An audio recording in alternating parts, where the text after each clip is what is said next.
Hey Salem kiddos. I hope you all are doing good. I hope you're enjoying some time off and some time with your family and finding things that you all can do together and enjoy. I've been at Salem every day and it's just not near as fun. I have come to realize I miss my students greatly. I miss the noise, I miss the laughter, I miss the smiles, I miss the hugs. I especially miss my fifth grade group helping me in the cafeteria. I miss seeing you all, what my little kiddos down the hall. I miss so many things about you all being at Salem with me. So I was thrilled when I got the opportunity and they asked me to come and read. I knew I could take just a minute to tell you all how much I missed you because I really, really do. But really, I'm here today because I actually get to read a chapter out of Number of the Stars. And this is the first time you're going to hear me read a book, and I'm gonna not going to say, oh, this is my favorite book. I've come to Miss Leah's room and Miss Sarah's room, and they would let me read a chapter of Frindle, and oh, how I loved Nick Allen. Or maybe they would let me read Maniac McGee, and I could talk about Mars Bars. I love that book. Or maybe they would let me come read Bud Not Buddy. And I think back, every time I read, I always say, this is my favorite book to teach. And they really are all my favorites. I love that part of reading. But this one is a new one. And kiddos, I'm being honest, I'm reading it along with you right now. This is one that I never taught when I was a classroom teacher. And even sad to say, I've never read it either.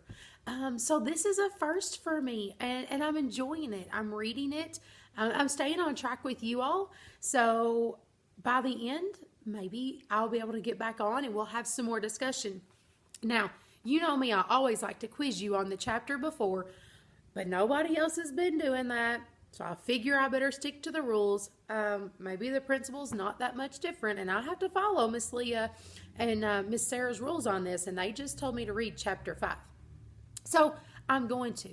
But I hope that you have taken some time to talk about those characters, even with your family or maybe your friends. And you've talked about Anne Marie and Ellen, and you've talked a little bit about the setting and what kind of conflicts we're seeing. And kiddos, I'm not real sure that we're not going to be able to compare some of these characters in Number of the Stars to some of the other characters we've read. I think by the end, we may find some relationships that we could compare. How does this look to Bud? How does this look to Maniac McGee and Amanda Bill? Does Nick Allen fit in here anywhere? I don't know. But one of my favorite things to always do was to compare characters and stories and see if we could find just one small way to make them relate. So that's always turning in the back of my mind. So I challenge you as we read this story, see if you can find some of those characteristics because good readers always do that. And I know you all are good readers. So today is chapter 5. And like I said, I've been reading along with you all. I'm not ahead of you. I'm trying to stay right where you are. Now that's hard for me because I want to read ahead. I want to know how it ends. But I'm working really hard to stay with you. So today we are reading chapter 5, and that one is called Who is the Dark-Haired One? Now, kiddos, I'm going to try really, really hard. If you've not noticed, you've already seen my hands a couple times. And I move around because I get excited when I read novels, and I love to be those characters. So when I read chapter 5 to you, I'll try real hard, but hang with me. And well, if I do, you just got to say, oh, that's just Miss KJ for you. All right, so let's go on. Chapter 5, Who is the Dark-Haired One? Do you really think anyone will come? Ellen asked nervously, turning to Anne Marie in the bedroom. Your father doesn't think so. Of course not. They're always threatening stuff. They just like to scare people. Anne Marie took her nightgown from a hook in the closet. Anyway, if they did, it would give me a chance to practice acting. I'd just pretend to be Lise. I wish I were taller, though. Ellen stood on tiptoe, trying to make herself tall. She laughed at herself, and her voice was more relaxed. You are great as the Dark Queen in the school play last year, Anne Marie told her. You should be an actress when you grow up. My father wants me to be a teacher. He wants everyone to be a teacher like him.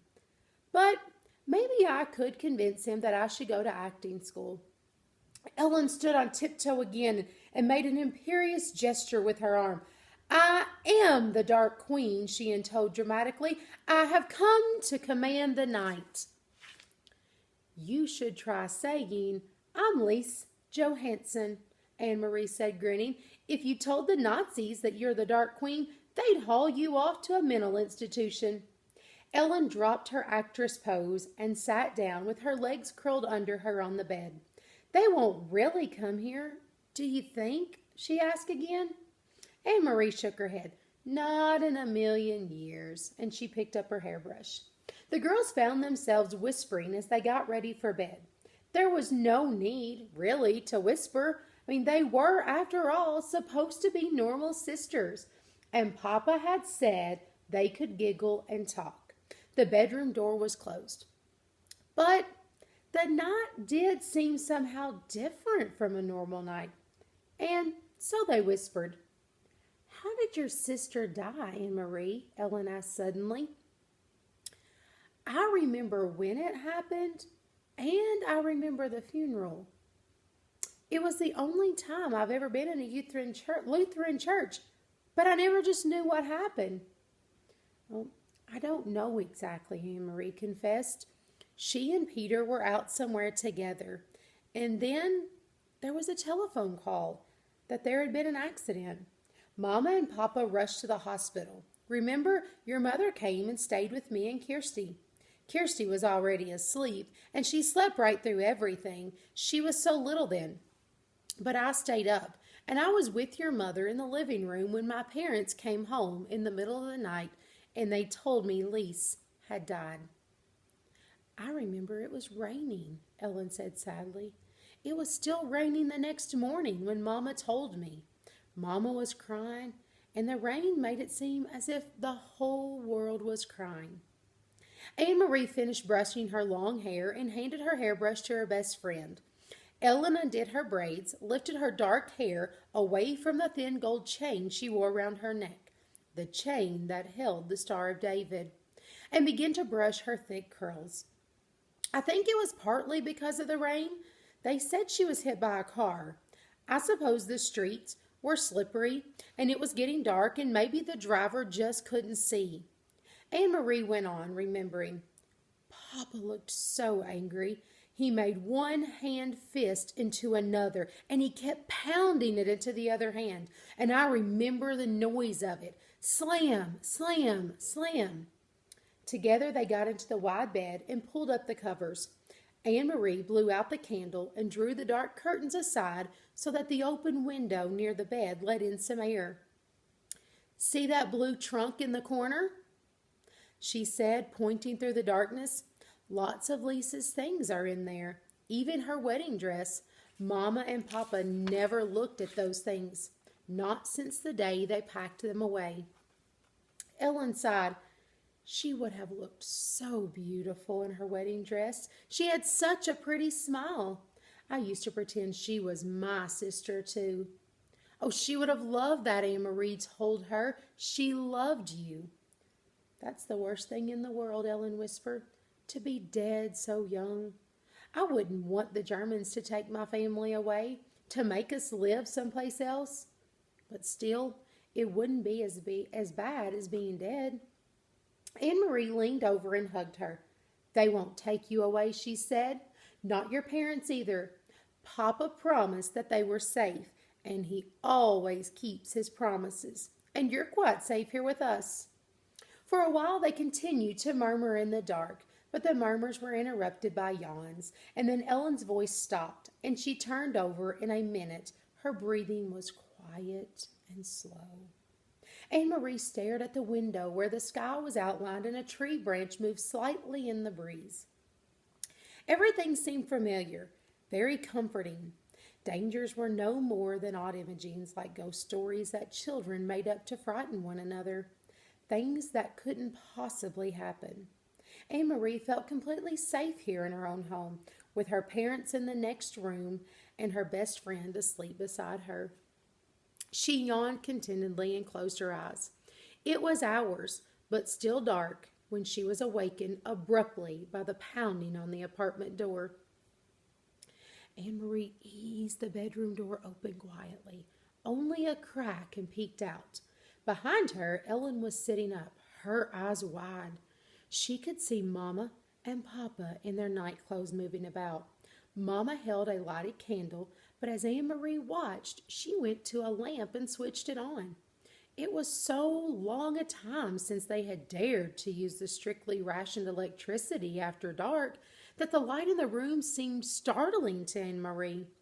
She saw her mother look automatically to the blackout curtains, making certain that they were tightly drawn. Papa opened the front door to the soldiers. "This is the Johansson apartment," a deep voice asked the question loudly in a terribly accented Danish. "Our name is on the door, and I see you have a flashlight," Papa answered. "What do you want? Is something wrong?" "I understand you are a friend of your neighbors, the Rosens." "Mrs. Johansson," the soldier said angrily. "Sophie Rosen is my friend. That is true," Mama said quietly. "Please, could you speak more softly? My children are asleep." "Then you will be so kind as to tell me where the Rosens are." He made no effort to lower his voice. "I assume they're at home sleeping. It is 4 in the morning after all," Mama said. Anne Marie heard the soldier stalk across the living room toward the kitchen.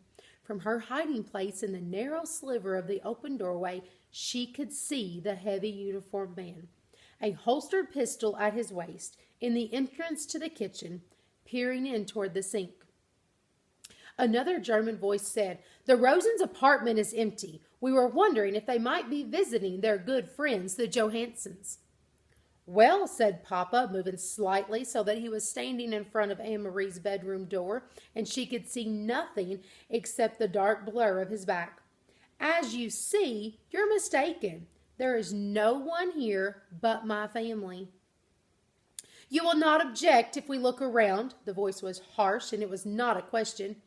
"It seems we have no choice," Papa replied. "Please don't wake my children," Mama requested again. "There is no need to frighten little ones." The heavy booted feet moved across the floor again and into the other bedroom.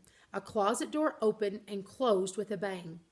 Anne Marie eased her bedroom door closed silently. She stumbled through the darkness to the bed. "Ellen," she whispered urgently, "take your necklace off." Ellen's hands flew to her neck. Desperately, she began to unhook the tiny clasp. Outside the bedroom door, the harsh voices and heavy footsteps continued. "I can't get it open," Ellen said frantically. "I never take it off. I can't even remember how to open it." Anne Marie heard a voice just outside the door. "What is here?" "Shh," her mother replied. "My daughter's bedroom. They are sound asleep." "Hold still," Anne Marie commanded. "This will hurt." And she grabbed the little gold chain, yanked with all of her strength, and broke it. As the door opened and the light flooded into the bedroom, she crumpled it into her hand and closed her fist tightly. Terrified, both girls looked up at the 3 Nazi officers who entered the room. One of the men aimed a flashlight around the bedroom. He went to the closet and looked inside. Then, with a sweep of his gloved hand, he pushed to the floor several coats and a bathrobe that hung from pegs on the wall. There was nothing else in the room except a chest of drawers, the blue decorated trunk in the corner, and a heap of Kirsty's dolls piled in a small rocking chair. The flashlight beam touched everything in turn, and angrily the officer turned toward the bed. "Get up," he ordered. "Come out of here." Trembling, the 2 girls rose from the bed and followed him, brushing past the 2 remaining officers in the doorway to the living room. Anne Marie looked around. These 3 uniformed men were different from the ones on the street corners. The street soldiers were often young, sometimes ill at ease, And Anne Marie remembered how the giraffe had, for a moment, let his harsh pose slip, and he smiled at Kirsty. But these men were older, and their faces were set with anger. Her parents were standing beside each other, their faces tense, but Kirsty was nowhere in sight. Thank goodness Kirsty slept through almost everything. If they had wakened her, she would be wailing, or worse, she would be angry, and her fist would fly. "Your names?" the officer barked. "Anne Marie Johansson, and this is my sister." "Quiet! Let her speak for herself. Your name?" He was glaring at Ellen. Ellen swallowed. "Lise," she said, and cleared her throat. "Lise Johansson?" The officer stared at them grimly. "Now," Mama said in a strong voice, "you have seen that we are not hiding anything. May my children go back to bed?" The officer ignored her. Suddenly, he grabbed a handful of Ellen's hair, and Ellen winced. He laughed scornfully. "You have a blonde child sleeping in the other room, and you have this blonde daughter." He gestured toward Anne Marie with his head. "Where did you get the dark-haired one?" He twisted the lock of Ellen's hair. "From a different father? From the milkman?" Papa stepped forward. "Don't speak to my wife in such a way.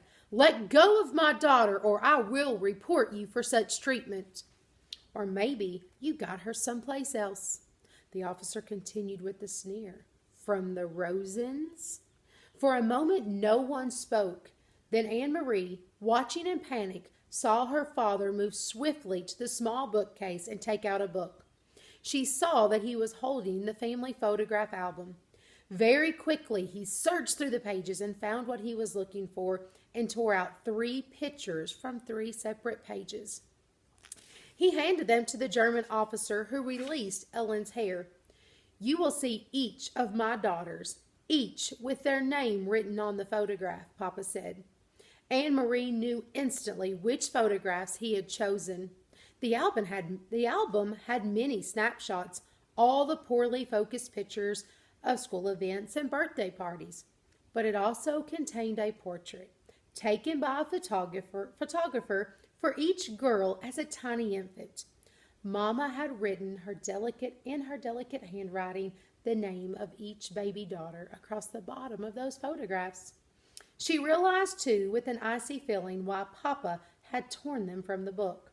At the bottom of each page, below the photograph itself, was written the date, and the real Lise Johansson had been born 21 years earlier. "Kirsten Elizabeth," the officer read, looking at Kirsty's baby picture, and he let the photograph fall to the floor. "Anne Marie," he read next, glanced at her, and dropped the second photograph. "Lise Marguerite," he read finally, and stared at Ellen for a long, unwavering moment. In her mind, Anne Marie pictured the photograph that he held. The baby, wide-eyed, propped up against a pillow, her tiny feet holding a silver teething ring, and her bare feet visible below the hem of an embroidered dress, and those wispy curls dark. The officer tore the photograph in half and dropped the pieces to the floor. Then he turned, the heels of his shiny boots grinding into the pictures, and left the apartment. Without a word, the other 2 officers followed. Papa stepped forward and closed the door behind them. Anne Marie relaxed the clenching fingers of her right hand, which still clutched Ellen's necklace. She looked down and saw that she had imprinted the Star of David into her palm. And that is it for chapter 5. Oh, I would love to go ahead and read chapter 6 because I love to see what happens next. But we'll wait until Monday, and the guest reader will do chapter 6 for us, and I'll read along with you all. Kiddos, I hope you take this time, read this story, hear what we're telling you all, and enjoy it. And next week, I'll be back to travel on this journey, and let's see what happens to Anne Marie and Ellen. Will the guards figure it out? What part will the necklace play? And what about that picture that got ripped up on the floor? There's so many questions left unanswered. Kiddos, it has been my privilege. Thank you all for letting me join in and read with you all today. Just remember, I miss you, I love you, and what a journey we're on. So stay healthy, stay safe, and have fun.